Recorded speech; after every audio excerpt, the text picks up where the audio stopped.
Fantastic Four First Steps is, for lack of a better word, fantastic. Say that again? It's fitting that it took 4 tries to get the Fantastic Four right on the big screen, and now that they have, I hope this version of the team stick around for a while. First Steps fixes everything about the previous films. It leans into the silliness and comic bookiness of the source material, it deftly balances its goofier elements with the more serious emotional stuff, and above all, it emphasizes that the Fantastic Four are a family, not just a group of mates. The cast are all perfectly suited to their roles, especially Vanessa Kirby as Sue, and they nail the team dynamic. The retro-futuristic aesthetic gives the film its own distinctive look and feel, completely separate from the house style of the MCU. First Steps is a fun, action-packed superhero adventure, but there's a deeply emotional conflict at its core. It's a great popcorn film, a great time at the movies, but it'll also tug on your heartstrings, and it's a promising sign for Marvel's future.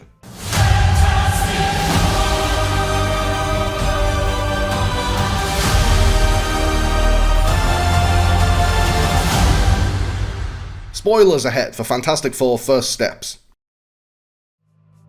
I always knew we were in safe hands with Matt Shakman. His years on It's Always Sunny proved he can balance an ensemble, and his work on WandaVision showed that in the superhero genre he prioritizes human drama over action and spectacle. But all the trailers had me worried this movie would be overstuffed. It set out to do the coming of Galactus story, the birth of Franklin Richards, and a tie-in with the MCU multiverse all at once, all while establishing these major new characters in their completely unfamiliar world. But Shakman has such a solid sense of pacing that it never feels overstuffed. The expositional stuff, setting up the characters and their world and their place in it, is all covered in zippy montages edited together seamlessly. The heavier plot beats, like the arrival of the Silver Surfer and the deliberation over whether to cave to Galactus' demands, are given plenty of room to breathe. We all know that the best Fantastic Four movie ever made is The Incredibles.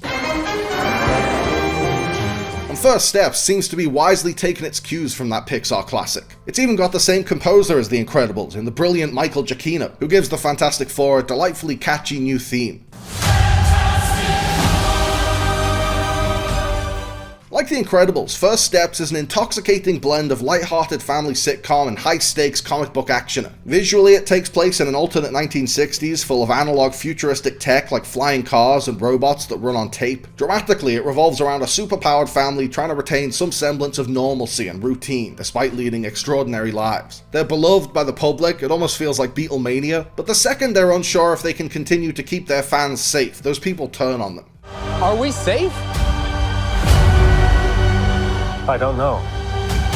A lot of people were skeptical about the casting, but Sarah Finn has nailed it once again. Pedro Pascal might not be clean-shaven or white, but he's Reed Richards through and through. He galvanizes the team despite spending most of the time wrapped up in his own head, overthinking and overanalyzing every little thing. And for such an effortlessly cool and charismatic guy, Pascal does a good job of capturing Reed's awkward, nerdy, social ineptness. Vanessa Kirby brings her usual Oscar-caliber nuance to a postpartum Sue Storm. It's like seeing pieces of a woman in the Marvel universe. And Joseph Quinn has a ton of fun with Johnny's cockiness and immaturity, but also highlights a surprising intuitive intelligence that's often underestimated. As much as I loved Michael Chiklis' portrayal of Ben Grimm as a brooding outsider with an underlying sadness, Eben Moss-Bachrach brings something fresh to the role as a version of Ben who's come to terms with his monstrous appearance and been accepted by the public. Shakman clearly has a deep understanding of these characters and their relationships. Reed and Sue love each other dearly, but Sue is often frustrated by Reed's pragmatism. Ben and Johnny kid each other a lot, but they're the best of friends. Ben knows Reed better than anyone because they grew up together, and Sue and Johnny have that perfect love-hate sibling relationship. The actors understand all these relationships inside and out too, and they all have the chemistry to pull them off. I really believe that Pedro and Vanessa are in love. I really believe that Pedro and Eben are lifelong friends. The movie also gives plenty of screen time to character pairings that the previous films underutilized, like Reed and Johnny or Sue and Ben. We encountered a cosmic storm that altered our DNA.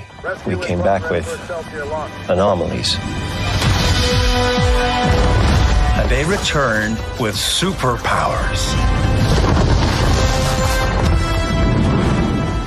This movie doesn't feel like huge parts of it were hastily rewritten well into post-production. It doesn't feel like the VFX artists barely had any time to finish their shots. And it doesn't feel like the Marvel committee got their mitts on it. It feels like Shakman locked down a story and a vision early on, and he kept his cast and crew committed to realizing that vision as vibrantly as possible. The Fantastic Four's powers have never looked better in live action. Sue's force fields have a gorgeous rainbow lens flare around them. You really feel the weight of the Thing clomping around, and he looks exactly as Jack Kirby drew him. The Human Torch has a stunning fiery orange glow without sacrificing any of the emotion on Joseph Quinn's face. Reed's powers are the toughest to pull off in live action, and I think they did a great job here. The most obvious way that CGI effects can look fake is if they appear weightless, and Reed's powers make him weightless by their very nature, so it's a really tricky line to walk.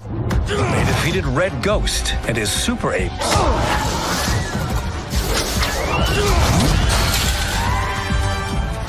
It also helps that he doesn't use his stretching power that often, because the movie understands that Reed's real superpower isn't stretchiness. That comes in handy sometimes, but his real superpower, the one that protects the world from villains like Galactus, is his genius intellect. Who wants to see a big explosion?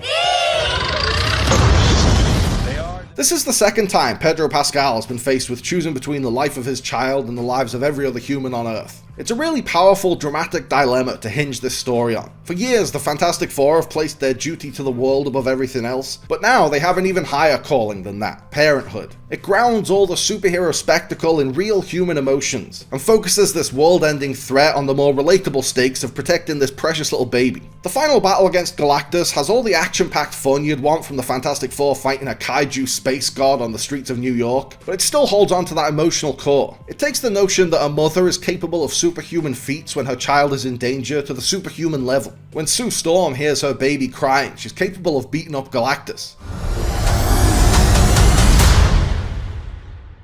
We will protect you.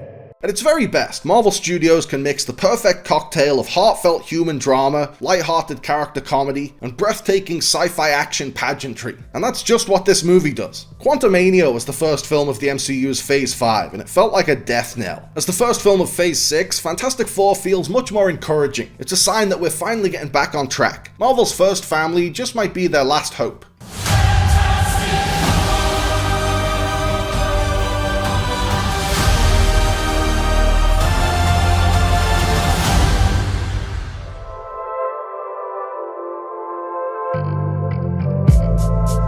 Thanks for watching, guys. I hope you liked the video. Remember to like and subscribe and click on the little bell. And also seize the day and call your mom and be kind to yourself.